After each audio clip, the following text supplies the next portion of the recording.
Yo, what up? It's Chris. Out here in DC, it is a lovely morning, just a little chilly. I'm taking a little walk, trying to get back to my walking game. I got myself up to about 3 to 4 miles a day walking. This winter is actually. But I want to talk to y'all about focus. And when I say stay focused, normally it's black land ownership. I don't want to argue with people over much at all, especially not things that are outside of our immediate control. So with black land ownership, part of why we started it, so that I don't argue with you about how to deal with the education system. I don't have a solution. Some people say you can't expect the public school system to be good. Some people say you can expect it. We pay taxes. We need to force it into being good. Other people say just go with private education, dismantle the whole thing. I don't have an answer for education. When it comes to international trade, I don't have an answer for that. When it comes to numerous things, I don't know what you're supposed to do. But when it comes to black land ownership, I have a much better idea of how we could cultivate and establish a relationship with the world, nature, land use, non-exploitative land stewardship, and etc. I do understand that. I do understand the importance of land when it comes to running a business or having somewhere to grow food or having space for your family to be safe or what have you. I understand that most of the other issues that I'm interested in eventually tie back to land. So if I focus on land as the issue, I'll get to the other issues.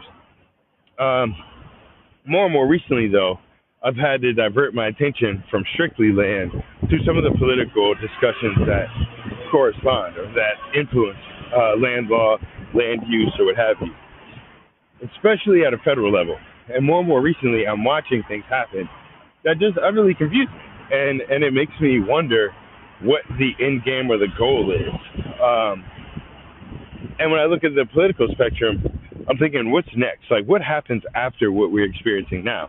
And I want the politicians to stay focused. I want them to actually listen to what people need. And right now, I don't think politicians go visit people.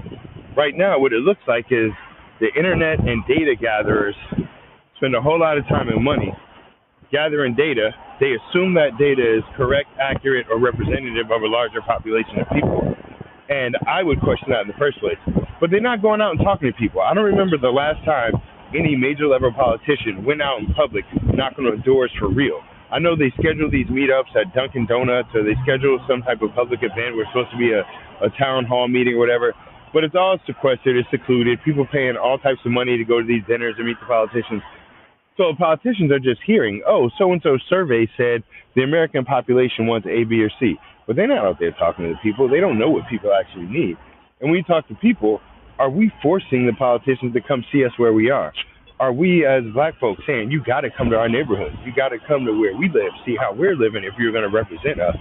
As people who are in rural areas, are we saying, yo, Democrats, you need to come see what's actually popping? People in urban areas, are we forcing the Republicans to come out to New York and be like, come see how people live so that we can all make decisions that are in the best interest of everyone in the country? And I get the notion of there are politicians that are worse than others, and there are parties that have more or less positive, negative, deleterious effects on others. But at the end of the day, we all live in the same country. So this Crips and Bloods mentality of my team, their team, is corny as hell to me. I got homies that are in gangs, and I respect their decisions and how they see team is corny as hell to me. I got homies that are in gangs, and I respect their decisions and how they see family and community. Gang violence is corny as hell. So this political gang violence is corny as hell. I don't care if it's Republican, Democrat. You're supposed to be on the team of the people. And as we see, our current government is never saying they're doing things for the people. They're doing things for the president. They're doing things for the administration. They're doing things for an agenda. And when I think about stay focused, it's the messaging. So if you're a Democrat and if you're a liberal or if you are a person not interested in authoritarianism, how are you going to approach this? And what it looks like is, unfortunately, the Democrats haven't figured out how to make politics important to the individual person. And what it looks like is Democrats want to talk about affordable housing, which is important. In order to have jobs, you need places for people to live. In order for communities to stay vibrant, you need affordable housing. I don't disagree that affordable housing is the issue. But if you are speaking to people who are historically voters and politically active, most of them have homes. Most of them are in a stable financial situation. So they actually don't care about affordable housing in the way that you would think. If you think about some of the identity and equity issues, if the Democrats figured out a way to actually talk about equity, anti-racism, talk about the history of anti-queerness in the country, the wild misogyny that still takes place, it would have worked. But instead, it's a bunch of Democrats talking to white men in power and trying to get them to be okay with talking about feminism, trying to get them to be okay with talking about black folks, trying to get them to be okay talking about queerness. Now, because there are enough white queer men, you started seeing a progression. But then what you didn't expect is there are a whole bunch of Democrats and liberals and people who would identify as Democrats who aren't cool with trans folks, who aren't cool with queer folks, who are like, we don't hate black people, but we don't want them living in our neighborhoods. And so Democrats had a problem of, again, you telling a whole bunch of people, vote for reasons that don't actually benefit you. So Democrats are saying, if you vote Democrat, gay people will have better lives, black people will have better lives, women will have better lives. The underserved and the vulnerable communities will have better lives. And housing will be affordable. But you're saying that to land-owning white men. They don't care. Whereas the Republicans did the opposite. They did, who has been maligned and who has been targeted? White men? I'm going to talk to y'all. So as a white man, we'll make sure you are safe, that your job is intact, and that people stop talking shit about you. As a white man, we'll make sure you don't have to deal with racism, that you don't have to deal with sexism. As a white man, we'll make sure that you are the head of your household. And so you got to remember, like, the Democrats and Republicans can't do the same thing. One of the benefits of conservatism or traditionalism is the attachment to authority and religion. So the Republicans have an easier job of being like, we agree with authority, we agree with religion. Well, in that means the man's the head of the household. And so Republicans have an easier job of keeping up with the historical impetus to be sexist, racist, anti-queer. The Democrats have a problem because at heart, they still want to be male-centered, can't really give it up. They still want to be heteronormative-centered, can't give it up. And so there's a conflict. And so when you're talking to Republicans, conservatives, or people in certain parts of the country, you can speak directly to their personal needs. You as a white man, you're afraid you're going to be a race in this country. We will protect you. We will kick out all the migrants. We will take away all the protections of women. We will take away all the protections of black folks. We will remove them from history. And you'd be like, but doesn't that hurt them? Like, don't they have black friends or mothers, sisters, wives, daughters, women in their lives? Again, now you're talking about people having to think about other people. Folks are voting for themselves. So when you think about who is most active in getting the current political situation the way it is, it's a whole lot of white dudes. So when the Democrats are talking to white dudes and they say, hey, white dudes, you need to admit to your social failures. You need to admit to your personal failures. You need to admit the history of racism, sexism, anti-queerness. A bunch of white dudes who are liberal are like, yo, I don't want to hear that shit. Go after the enemy. And the conservatives are like, we ain't hearing that shit anyway. And they start groups in opposition. And you'd be like, well, how does that work?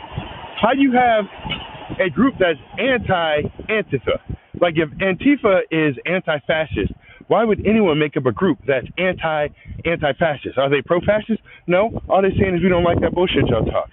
And unfortunately, the politics right now is so unfocused that no one is really going for what is in their best interest. Because if they did, why would you have, hold on, the train's going by.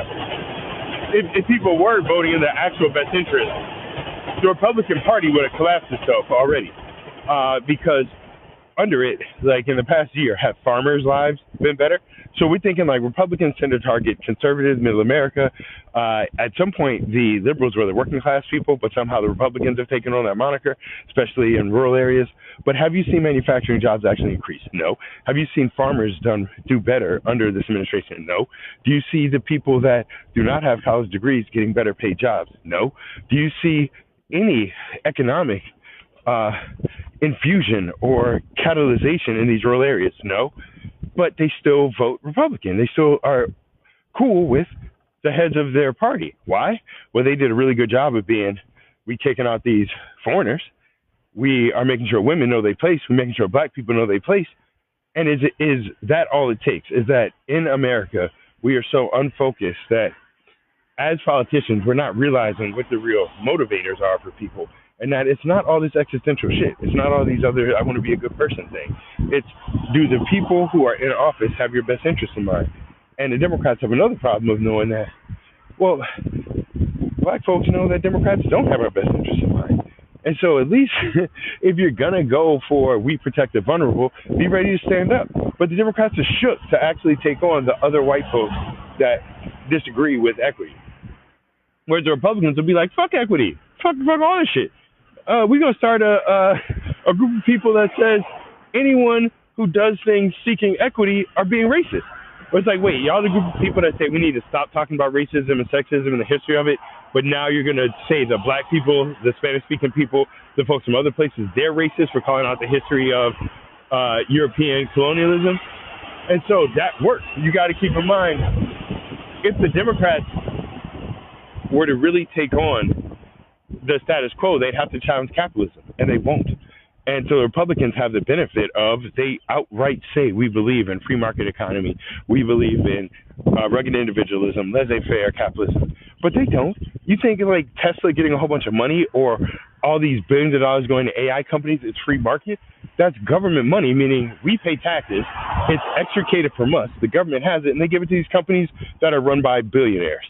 So that's not free market economy. So if it was really about the principle, if we were really focused, any conservative, any classical, whether you're Reagan or whatever version, Nixon, Republican, he would say, we wanted a smaller budget. Is there a larger budget now? We want less government spending on things that aren't important to us domestically, or aren't we at war overseas? We want to make sure our farmers, our machinists, our veterans are taken care of. Actually, less care now. So really, the only thing the Republicans are running on is racism, sexism, anti-queerness. And that includes xenophobia and some other things. And Democrats can't figure out how to find the simple thing within non-conservative people that's a binding factor that's personal, that is directly attached to them, not a indirect correlation, not you need 4 levels of understanding to get from this happens, so it affects me. We need things as simple as, because again, the Republicans did it easy. You a white man, these Negroes are coming for you. They're going to rape your daughters. You a white man, be careful. These migrants going to kidnap somebody in your family. You a white man, be careful. Society's trying to plot the overthrow. And you just saw Elon Musk try to say if white people become the minority, that they will be mistreated, oppressed, victims of genocide. None of the other groups do that shit to people in America. Black folks never, ever did the let's kill all the white people shit. Let's make laws so that white people can't go to school or fill in the blank. We don't do that. But he's worried because he's seen what white folks did to other groups. And there's this assumption that it'll happen.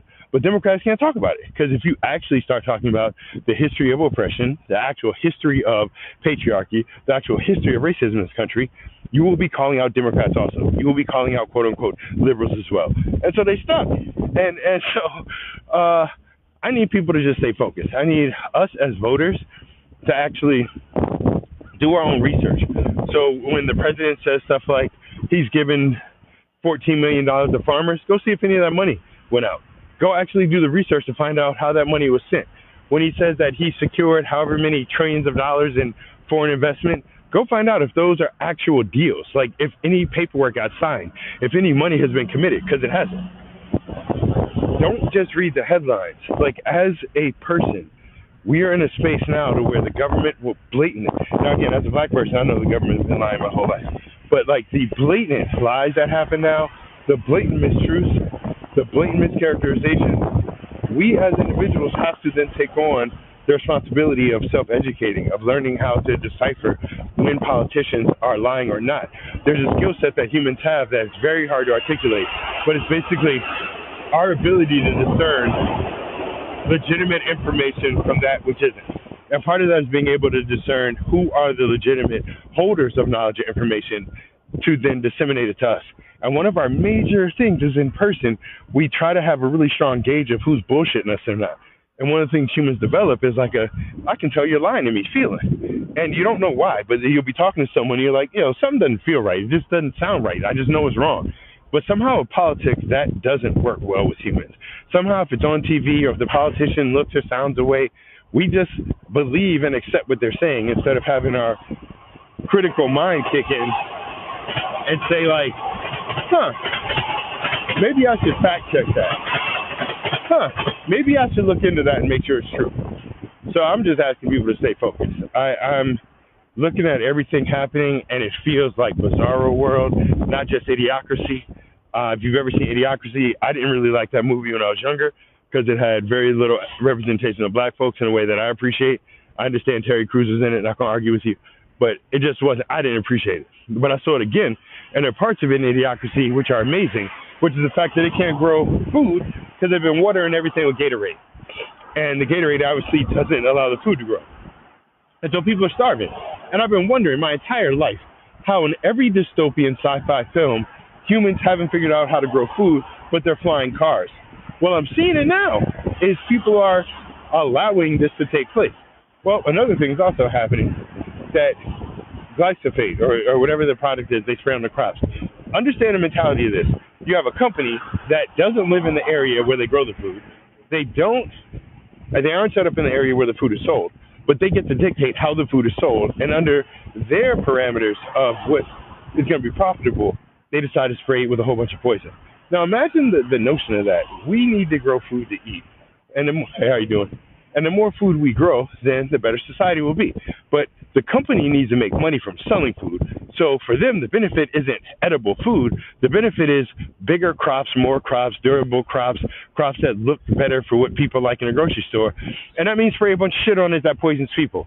Why the fuck do we want poison sprayed on the food so companies make more money? It's not even we spraying the thing on the food so that we have more food, or it's the only way we can sustain our farms. We're letting corporations spray poison on the food they're going to feed us so they can make more money. That's nonsense. That makes no sense. Like, literally, stay focused. Why is that allowed to happen? I want to think of how many things are like that, where, again, in Idiocracy, they spraying across the Gatorade wondering why people are starving. Well, you wonder why everyone has certain neurological issues, cancer is increasing. What are we doing in our environment in order to help companies make money while it poisons people? So we got to stay focused, man. Like, I think it's not about Republican or Democrat. To me, it's not about parties. I'm not here for all the gang fighting and shit like that. For me, it's one humanity. And remember the humans. And every time people try to say, well, the robots are smarter than people, we don't even understand human intelligence. Why would anyone say that to us? When people try to say that the robots should make decisions, it's one of the craziest things I ever heard in my life. That you have all these business people and all these people went to Princeton, Harvard, and UC Berkeley and Stanford, who literally know the computers are wildly faulty and not able to be understood. And so you can't do any type of peer review on them. But we're going to let them make decisions about health policy. We're going to let them make decisions about who has a job. We're going to let them make decisions about who DOE should give awards to or not, or whose grant should be canceled. I mean, think about that. What genius sat around thinking, so we have these computers that have been fed a whole lot of racist, sexist, and historically inaccurate information, and we're going to let them make the decisions for the rest of the community. No. All right. And who's responsible? So if you have, like the homie from Anthropic was saying, if you have computers deciding the locations and the targets of drone strikes and something goes wrong, who goes to jail? Is it going to be the people that made the software? Definitely not. Is it going to be the military people that implemented it? Definitely not. And you can't send a drone to jail. So why are we using technology where there's no punishment? There's no corporal backstop on it. And obviously then it's, oh, well, it's better, it's cheaper, it's this and that. Or it's just inhumane. And as humans, we need to not do inhumane shit. And when I think of inhumane, it doesn't just mean towards the entity that's experiencing the inhumanity. Like when you beat a dog or like, are cruel to animals. Yeah, that's inhumane. Not because you are treating the animal only like a non-human, but no, like it reduces your humanity. Like when humans do certain shit, it destroys our own humanity. And so when I think about society, this whole bully motif and people around the world, I hope people around the world know that most Americans are not cool with how the president talks. Like, who makes fun of folks with dyslexia? Like we grown. Who does that? And so when people are strong enough and have the courage to speak out in public about the difficulties they've had learning, and our president makes fun of them, clown shit. I mean, who's on this, like, we're going to blow up everyone around the world, and the people that don't do exactly what we want are cowards. Why are we talking like that's so ridiculous? This idea of, like, Oh, we don't have enough money to pay TSA agents, so let's send Customs and Border Patrol to the airport. Who wants that? Like, what regular American is going to be happy to have ICE officials, rub up on their nuts to make sure that they're safe at the airport? Nobody. And so, I mean, I know it looks like on TV that America's crazy, and I can understand why people think that. But remember, the Americans walk around here. You don't see people with big signs saying "Go Trump." You don't see people with big signs saying, "Yo, ICE lock up little kids." You don't see people with big signs saying, "Yo, tank the economy and start a war in other countries." You don't see any of that stuff. And I've been traveling through Florida, Texas, Maine, D.C., California. I've been all over the past year or two. And there are so few places I've been to where people are actually happy with what this administration is doing. So as citizens, as people, as undocumented, whatever, as humans, you can't let the bullshit ride. You have to keep pushing back. And I'm a pacifist. Like, I don't believe that you can out-violent the violent system. So there's no point in trying to be more violent than the violent system. But what you can do is showcase the excessive violence of the system. What you can do is identify the mistreatment and the brutality of the system. And you can show the people that didn't want to believe it. And so for all the folks who are out there who are wondering, like, yo, what's wrong with these motherfuckers in America? Yeah, we're working on it. We're trying to get things right over here. And remember, all these divisions help the people with the money already. Like, if you want to stay focused, also remember, who affects your life more? In the past 10 years of your life, who do you think affected you more? Some migrant or the people who run the cell phone companies, who are changing mortgage rates at the bank? The people who are dictating what interest and credit rates are. Who do you think influences your life more, and to whose benefit? You think any of these corporations are talking about y'all in a positive way when they have meetings? Just literally think about it. When Coca-Cola's having a meeting about whatever they're doing, do you think anyone says, but we got to prioritize the health of the people we sell to? We have to prioritize the effect on these young children that might be drinking caffeinated sodas. They don't. So when people start talking about corporations and y'all stick up for them, why? Why would you ever stick up for a corporation? I've heard people, oh, well, you have to understand why the grocery store sends us spoiled food. No, I don't have to understand that.